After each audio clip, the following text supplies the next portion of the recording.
Hello, my name is Carrie and welcome to my channel. Today I'm going to be doing part 2 of my Cozy Mystery vlog series. This vlog will be about reading Cozy Mystery sequels. 2 of the books in this vlog are sequels to books I read in the first vlog, and 2 are from books that I read previously. Some of them are newer. I'll have the stories a little bit fresher in mind, and some of them are going to be stories where I may need to test my brain power a little bit more to see how much I remember about the first book. First, I'm going to tell you the 4 books that I chose for this vlog, and mind you, they are sequels. I'm going to try to not give any spoilers in the summary of the books. However, as we get further into the vlog, there may be spoilery aspects. Just keep this in mind as you're watching. Now on to the books themselves. The first one is Everyone on This Train is a Suspect by Benjamin Stevenson. This is the sequel to Everyone in My Family Has Killed Someone, which I read in the last vlog. I really loved the main character. I'm excited to continue on with the series. In the first book, really the whole cast is the main character's family. In this one, it's a group of writers who are coming together for the anniversary of a literary festival in Australia. Therefore, I'm curious how I will feel about this cast and the way this new cast is introduced to us.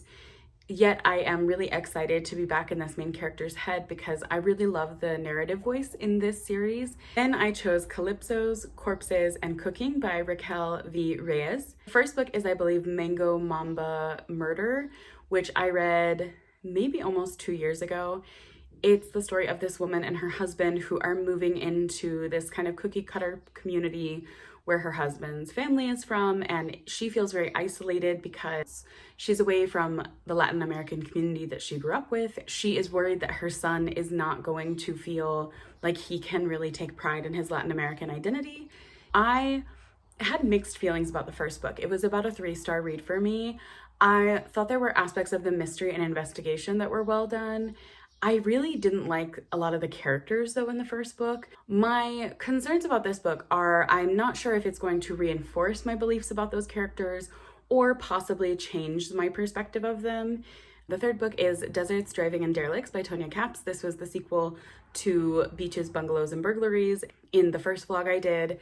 I am really excited to come back to this book because I really loved the setting of the first book and the community aspect to it. So I'm hoping to get more of this in the second one. And the last book, and possibly the one I am most excited for, is Vera Wong's Guide to Snooping on a Dead Man by Jesse Q. Sutanto. Vera Wong's Unsolicited Advice for Murderers was one of my favorite books of last year, and I'm really excited to continue on with this series. I'm very curious about how I will feel about this book in comparison to all of the second books, because I wanted to make sure each book from the series that I was choosing was actually the second book in a series, because I think this is a big issue with books where the second book, I mean, we call it second book syndrome, so it is a problem, you know, but I'm really looking at all of these books and considering, you know, they have very different characters, different vibes, writing styles, narrative choices, structural choices. I'm really curious how each of these will continue on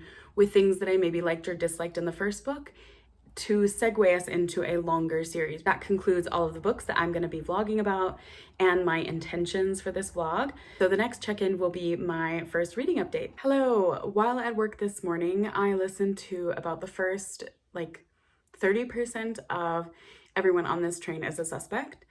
I feel like this book is shorter than the previous one because in less than 3 hours, I listened to a lot of this book. I was really surprised. And I'm loving following along with Ernest again. I think he's a really funny main character. I'm liking the kind of vulnerability at the beginning of the book too, as there's a lot of reflection from the main character. I am noticing that there are a lot of characters in this. We're getting exposure to them through small doses with Ernest, which could be a positive, could be a negative. I don't think I'm far enough in to really know for sure about that. This one definitely still plays with breaking the fourth wall and joking a lot with the reader. I think this is a little more toned back than in the first book. There are also some characters from the first book that make an appearance in this book. I'm glad to see some of these characters in this story, and I'm hoping that there are aspects to one of the characters that will really be expanded on throughout this book, because I do want to know a little bit more about them. There's also some seeds being planted that have led to me thinking about you know, okay, what could happen, who could be responsible, things like this. For example, it's told in the very beginning of the book, like what page the murder happens on, and some other aspects related to the murder and the murderer, which again could be a positive or negative. I'm not sure how I feel about it yet in the grand scheme of things, but I am enjoying it so far, loving the audiobook format as I did with the first one, so I think I made a good choice staying with the audiobook again. I may try to finish this one when I go back to work this afternoon, but I am not entirely sure, so we will see when my next update is. Hello, it is officially the end of my workday. I have just gotten home. I prepped some dinner that is in the oven. So now it is time for me to give an update. Also, I think I only have like truly 30 minutes because I just realized how late it is and that the sun is rapidly declining. So we are gonna hope, but do you know you only have 30 minutes? That's really what this feels like. So I'm about 80% of the way into everyone on this train as a suspect. And I have to say, overall right now, I'm not enjoying this as much as I was the first one. The narrative voice and the humor that I really enjoyed in the first one, like I said in my previous update this morning, it's still there, but it feels very different. And I've noticed that throughout this book that there are some things in the narrative voice this time that I'm really not enjoying. And I will talk about one of those in the section, hopefully later in this clip of spoilery discussion. I also am still not really on board with the characters. I think there's too many characters for this book, and early on you get a reveal that many of the characters are not actually relevant to the story. There's a very core group that is relevant, and even in that core group there's a lot that we don't get any development of. Ernest is very, I don't want to say single-minded in this, but maybe more narrow-minded in his investigation, and I'm not finding the investigation that entertaining. I was actually hoping that they would have more scenes going off of the train and doing things, but most of it is really contained within the train, which feels a bit bizarre because you are being told that these stops are happening, but Ernest is just like not going on them. I'm finding myself getting a little bit bored of the setting. Maybe that's because this formatting of mystery is not for me. But I don't know, it's really not meeting the expectations that I had for the story. There have also been some revelations, one of which I truly did not think was that shocking. I really expected it, and I had a theory about this pretty early on, and I'm also going to be discussing that more in the spoilery section. But yeah, it's okay. I am still reading along. There are parts that I find entertaining, but there are also parts where I am finding myself pretty bored, and I am probably going to finish this one tonight and then update you guys tomorrow morning. But I don't know how I'm really feeling about it at this point. It's a very mixed bag.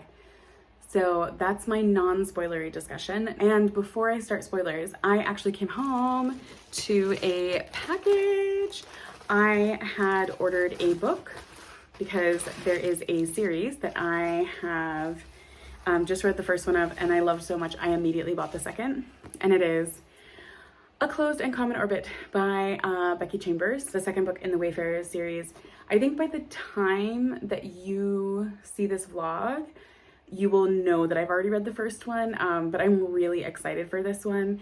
It's definitely going to be one I'm picking up in between my mysteries because I cannot wait to read more about these characters. Random tangent, but now on to the more spoilery discussion. First off, the thing that I really don't like about the narrative in this is we are told very early on that the murderer's name is said this many times throughout the book. I don't like being told that because I'm not keeping a tally, and at first I thought, okay, that's easy, I can just ignore it. But no, you can't, because Ernest is constantly counting it throughout the book, and the way that he is counting it is confusing at certain points, and it is disrupting the narrative to explain that, and I just don't care. I don't think it was necessary or added anything. Onto the character that I truly forgot was a part of this book. So Juliet is Ernest's girlfriend from the end of the first book. She was the resort owner whose business burned down. I'm getting so annoyed with Ernest because his whole thing is that he wanted to bring Juliet on this trip to propose to her. I truly forgot she was there because he is having such minimal interaction with her after the first, I think within the first 30%, they have some scenes together, but there are parts where she is going off the train on these excursions and he's just not doing anything. He's not spending any time with her. It's as if she's literally not even there, or she's just a random guest and side character on the train. And I'm really annoyed with this because I felt like the revelation at the end of the first book about them seeing each other was kind of random. Like, I could see how they set it up, but I wanted more development of their relationship in this book, and that's just not happening. And I don't feel like Julia is a fully formed character, and it's really irritating me. I don't understand her purpose in the story. I don't understand the purpose of their relationship, or if they even really like each other, because I can't see any development of their relationship. I can't understand how they are as partners versus people investigating a mystery together. And that feels weird to me. That feels like there's no purpose for her character in this. My final gripe with where I'm at in the book, there has been a revelation that one of the authors was assaulted by the murder victim. I assumed this pretty early on. There's the revelation of the quote on her book, and her reaction to it made me think this was some type of like manipulation thing. And someone said later in the book that this quote was sent via email, and I was like, that's creepy. Why would someone just send that? And I thought at that point, oh, he is someone who assaulted her and is like taunting her and is trying to exert this control of like, see, I can stay in this powerful position and you can't do anything about it, and I will always have this power over you. I also assumed that this woman had a daughter on the train. I thought that was revealed pretty early on.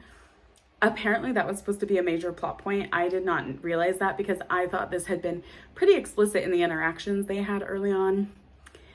Anyway, but this is my problem, is that I don't know why those interactions with the mom and daughter were in the story when they so clearly described the relationship that these two women had to one another. And then there's the assault on the author and the discussion about that, and it's again supposed to be a big reveal. I don't feel like either of those things were big reveals or incredibly shocking. And maybe this is a difference of me being a female reader and the author being a male writer, because the way that it's written, it's almost like, aha, you would have never guessed that. And I think it's actually pretty easy for women to assume those things. Overall, I have 20% left. I'm still gonna finish it, but I really felt like this one was a mixed bag. And I'm very nervous about the ending because right now I have a theory of who I think did it.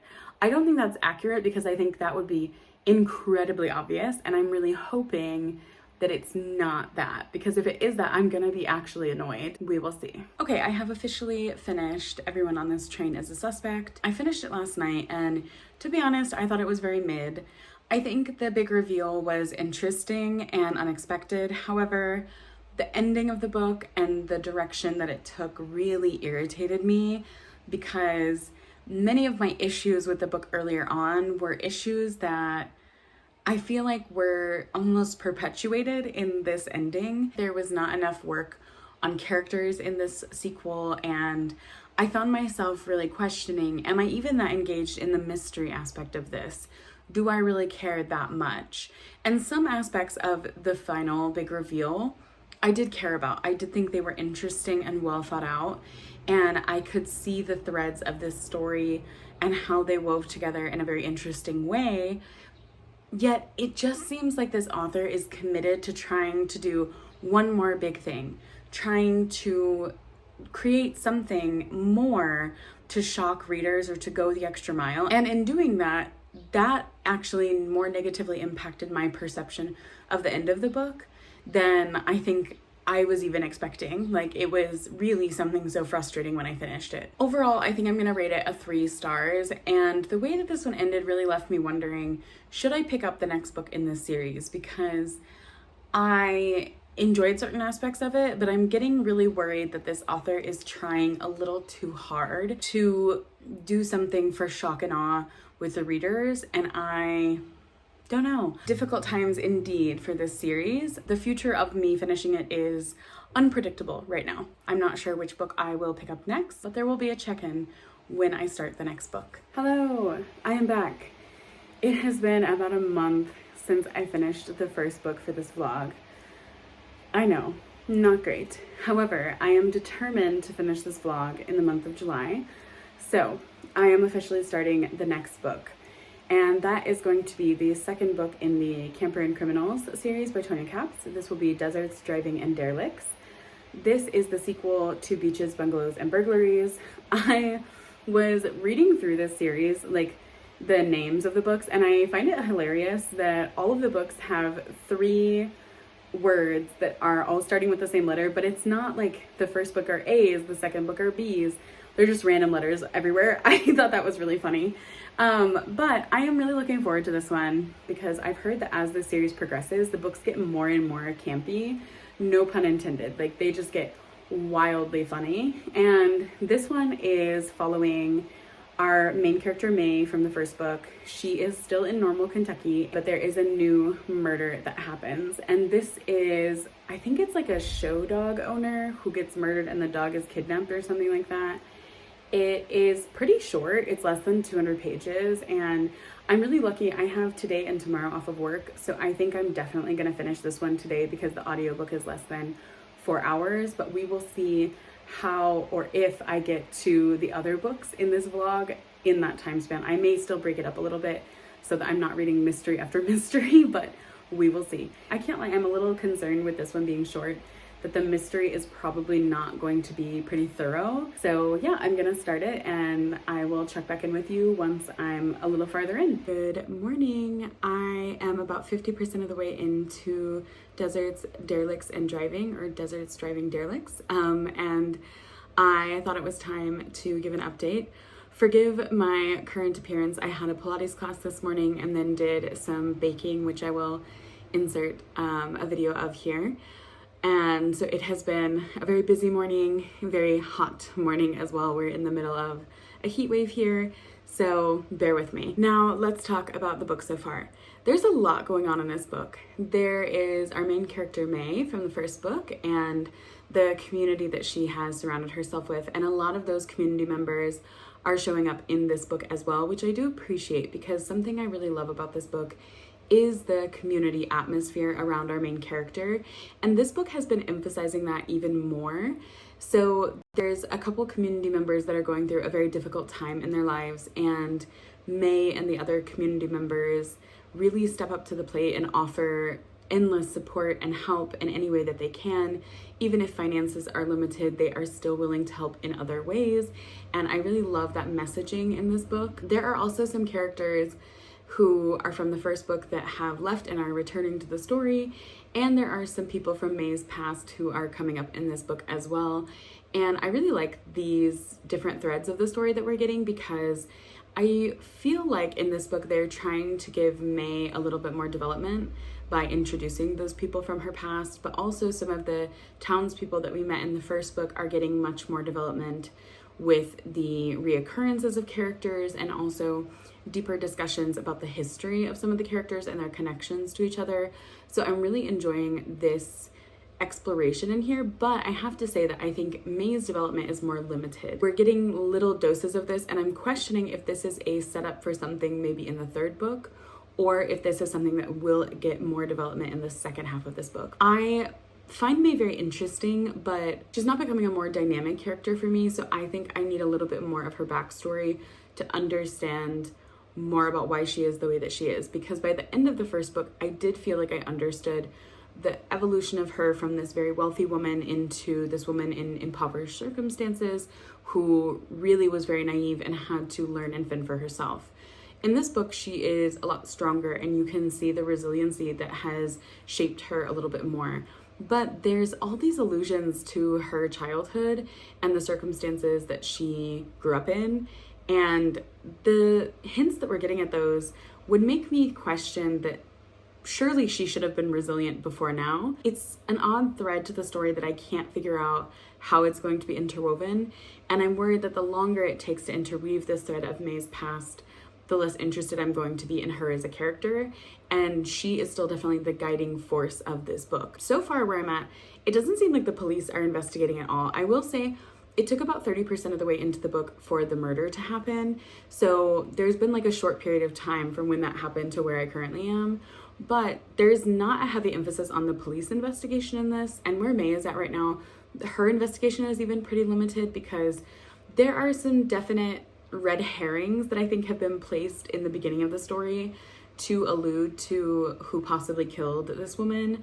But even May is kind of spinning with these ideas right now. There's no cohesive theory or real evidence to point to one person. I also realized that I was wrong about who actually gets murdered in this book, and I am going to explain it because it's not a spoiler. It's literally the like prelude to the story explains who gets murdered. So I found that really weird. I do want to make a note of that. I thought that was a really weird way to start the book. I thought when I started the audiobook that there was a problem.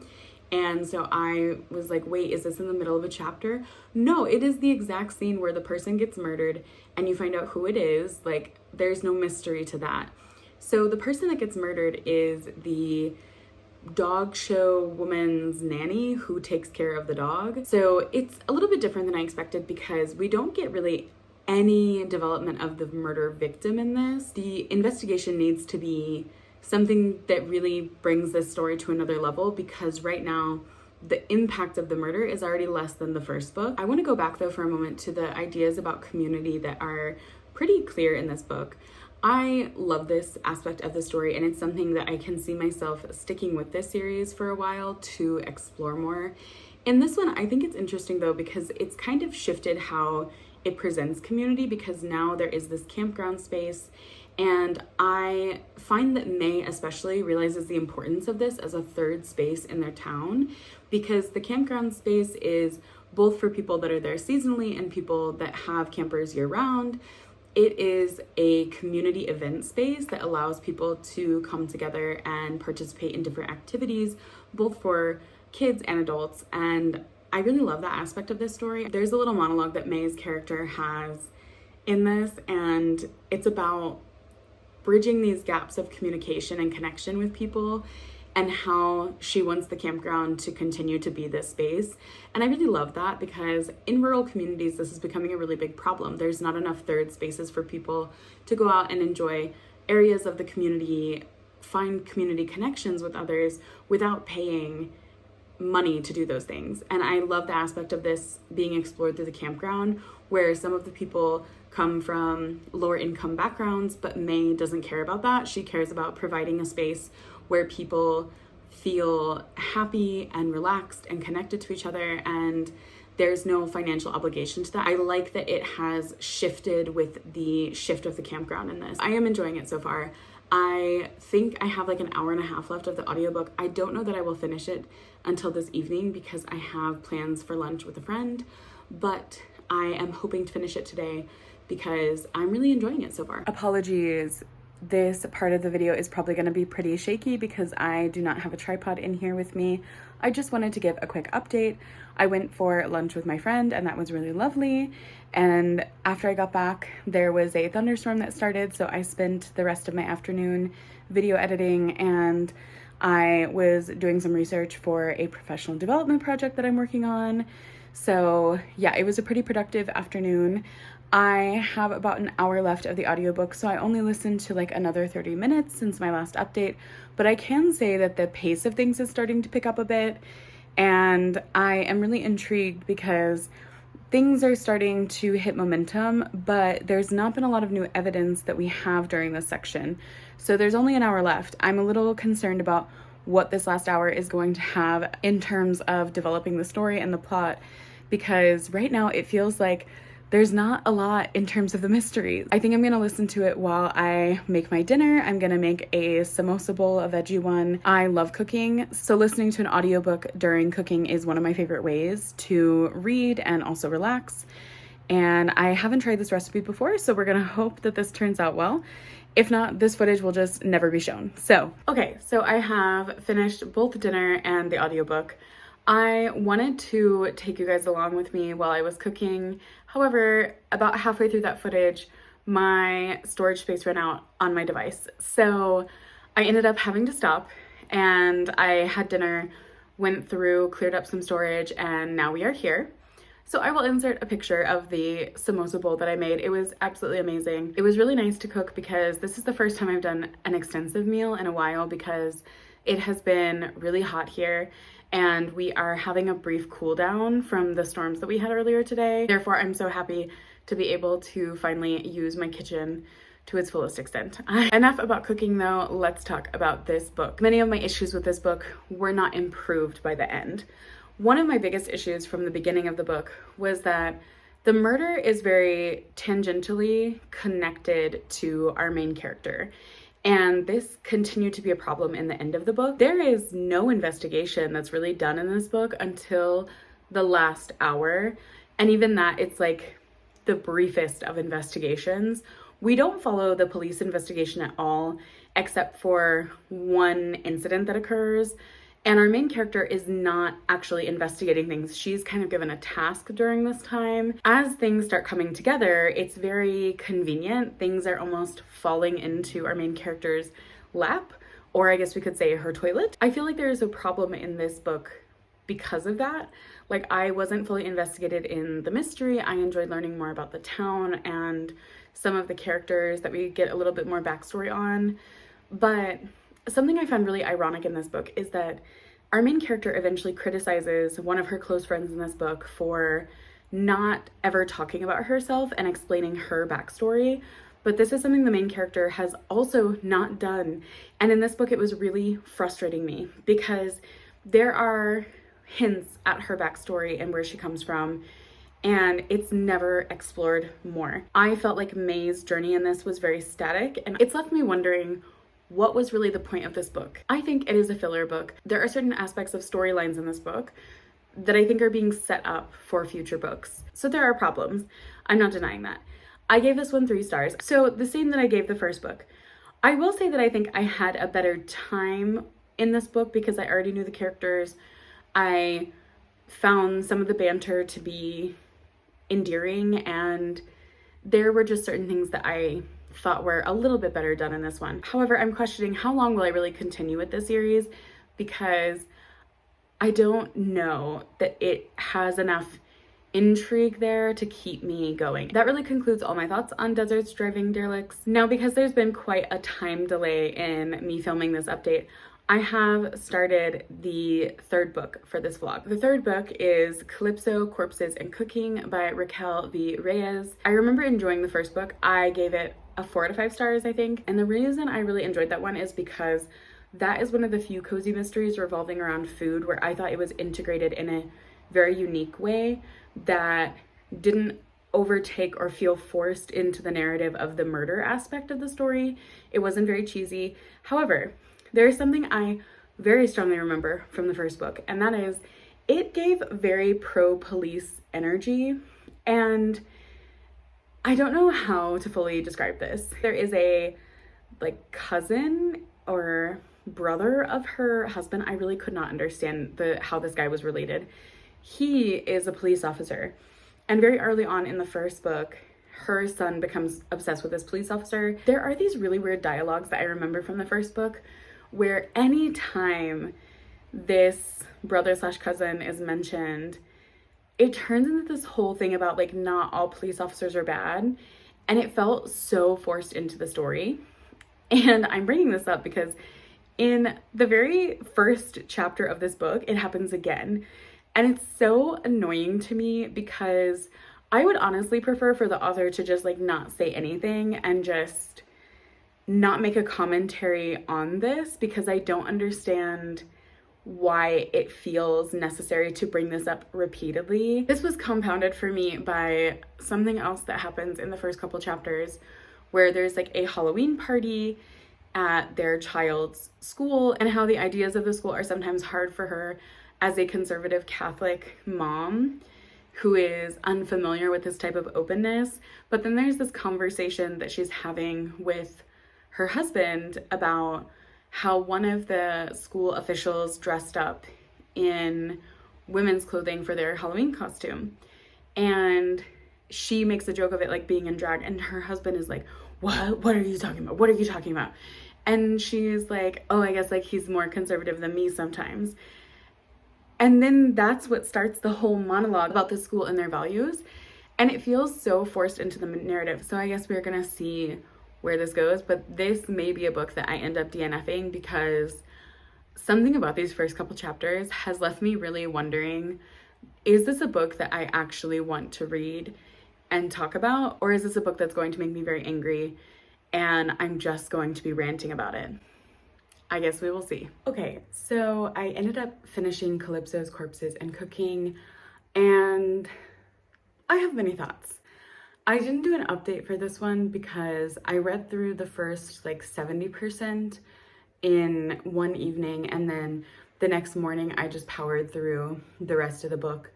I have finished it a few days ago now though, and I really needed to sit with my thoughts on it because I have to be honest, I didn't really enjoy this book, but I finished it and I wasn't sure why I did that. I think I did it because there were all these threads to the story that I did find interesting and I wanted to see how they came together. But I had real issues with this book. One of my biggest problems with this book is that I feel like the author is afraid of subtlety. Every single type of messaging that is put forward in this book is beaten over your head with a sledgehammer. Something that also was a problem in the first book for me, but in this book became just exhausting, was this author's over-reliance on stereotyping to create villains and antagonists in the story. In this book, the main character's mother-in-law is just above and beyond, like truly above and beyond with the stereotyping of like the crazy Karen white woman. And I'm not denying that those women exist. I grew up in a small town where there were many Karens. I know that there are people who are incredibly racist and xenophobic because unfortunately there's far too many of them. However, in this book, the way the author writes this mother-in-law is so beyond belief. And then to add on to that, the mother-in-law's son, the husband of our main character, literally never defends her. Like, it is as if he is completely oblivious, like he can't stick up for his wife. He has no concept of protecting his family or even his own child, who is often caught in the middle of these battles between the mother-in-law and our main character, Miriam. And that thoroughly disgusted me in this book. I didn't understand how Miriam and her husband ever got together, why she stayed in this marriage where she was constantly disrespected, not only by her husband, who for most of this book was just busy playing golf instead of being a parent, a husband, like anything. And then there's also the mother-in-law who is actively attacking Miriam at every turn. I found it just so unrealistic at a certain point because that is so unacceptable. And like, I understand, okay, you can love this person very much, but when even that person is not supporting you at all, is actively aware that their family member is saying this to you and doesn't even defend you, no, I don't find that realistic. I don't think that that is a marriage that I can ever root for or be supportive of, which made it hard in this book because so much of the subsidiary storyline here of Miriam's life is about her husband, them having a second child, and I didn't want to read about her husband anymore. I didn't care about her family in this because every interaction with them was so annoying and frustrating that I just really couldn't care. This is a series that I have just really burnt myself out on though, because I left this book so frustrated. And the past couple days, as I've been thinking more and more about it, I just don't understand what the intention was behind this book, because there is a mystery in this, but I mean, even our main character is exploring like thousands of ideas. There's one point where she admits she's spinning in circles because she can't figure out how everything comes together. And it just becomes exhausting at some point. This has definitely concluded my time with the Kitchen Caribbean mystery series. And this is something I'm realizing is that I used to think I really loved food-based cozy mysteries, and I'm definitely learning that that's not the case. And it's really frustrating to me because I am very passionate about food. I love cooking and baking. I am someone who finds it so interesting learning more about the backgrounds of different foods, the origins of it in certain communities, and this book should have been something that I was so interested in, and it was just the complete opposite, really. And maybe this is something where something I'm passionate about is maybe not incorporated well into many stories, so it then becomes this thing where I have such high hopes and it's never going to live up to those hopes. Unfortunately, I think this might be the end of my time with food cozies for a while because I need to heal from this. The last book that I'm going to be reading is Vera Wong's Guide to Snooping on a Dead Man. And I don't know when I'll start this because currently I'm in the middle of like 3 or 4 books. so I may wait and start it a little bit later this week, but I am looking forward to that one. I wanted to finish with that one because Vera Wong is one of my favorite literary characters, and I thought that if I read it before all these other books, I maybe would be more harsh on the other books, but maybe Vera Wong will also disappoint me. So hello, apologies for the very weird lighting. It is about to storm here, and no matter what light I turn on, there's some weird glare, so I am just embracing this glare to start with. I have an update for the last book of this vlog. I listened to all except for the last 2 hours on my flight actually back to the US, and I am enjoying it. I am noticing there are definitely some similarities to the first book. Like there's a whole scene that felt really like something that I read in the first book. So I am kind of questioning, you know, how much of this story is feeling new or fresh, and there's definitely a limitation to that.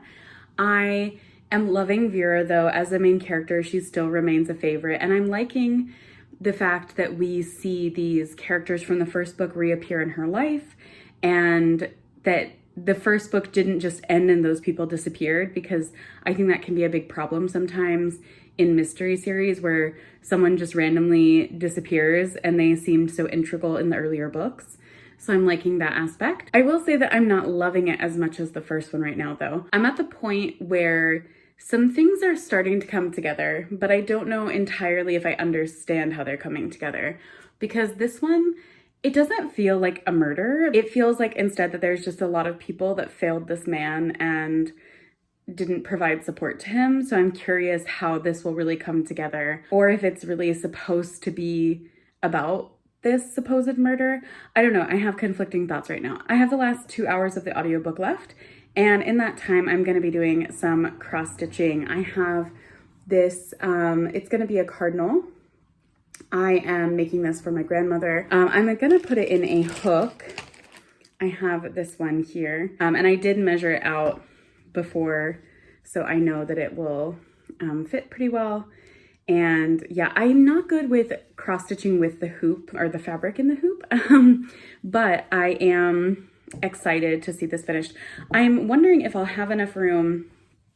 I might add like a little text. I'm not sure though, because I have done a project where I added text, and I have to be honest, it didn't look that great because it was my first time. So we will see how that works. I will link the pattern in the description. This is like not an advertisement, but I really like this pattern. I have only done a few cross stitch projects so far, and all of them have been pretty easy. And this one I thought had really good directions, and I also really thought the pattern itself was easy to manipulate, because there's a couple parts where I messed up. You can see here, this line goes above. I'm gonna have to add in a whole extra line here because I miscounted. So even though there are some sections where I should have done things differently, it still panned out really well. I am bad at the back, don't look at the back, but I'm really excited to finish this.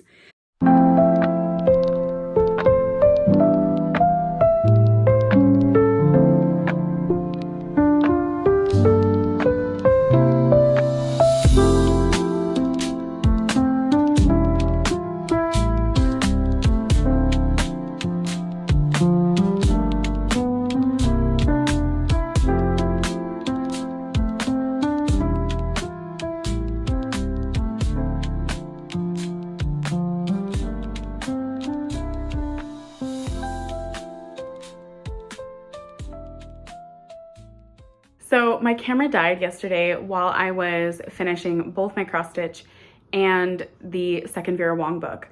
I will insert a picture of my finished cross stitch. It turned out lovely. I'm so happy with it. I know that it's not perfect. There were some changes that I made because of accidents that happened along the way, but I really loved it, and my grandma really appreciated it, so that was the most important part.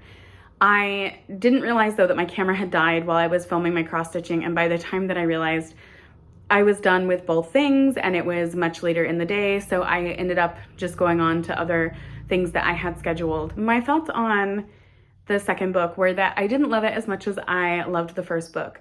I think there were some things in this one that made me kind of go, because this book relies on some of the same things from the first book, and it makes me a little nervous that this author is leaning into more formulaic writing, and I really don't like that. because what I loved about the first book is that although it's a cozy mystery and it definitely leans on tropes of the genre, I felt like it was a very refreshing way to tell the story.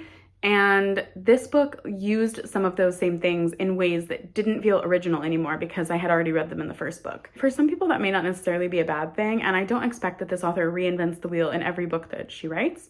However, I was a little bit disappointed with how certain scenes really felt like exactly from the first book.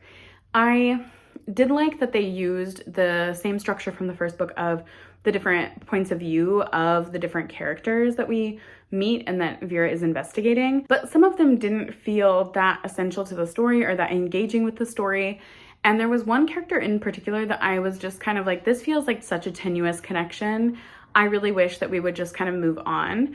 I will say that I really liked the continuation in this of Vera building a bigger community. The first book had a big found family trope in it, and that was expanded upon in this one in a way that I really enjoyed.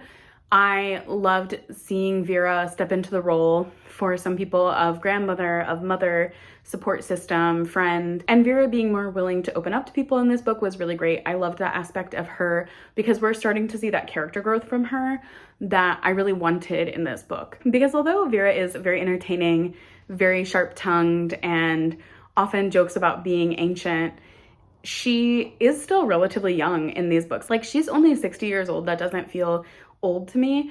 And I like that that was explored a little bit more in this book about why is she sometimes so critical of her age when she doesn't need to be. Those additional themes really solidified this book for me as still something I really enjoyed. However, the mystery is something I want to talk about. I thought it was intriguing how this book set up the mystery aspect. However, I think it took a little bit too long to put the pieces together, and I was a little bit disappointed by the ending. I thought that this would be going in a very different direction than it did.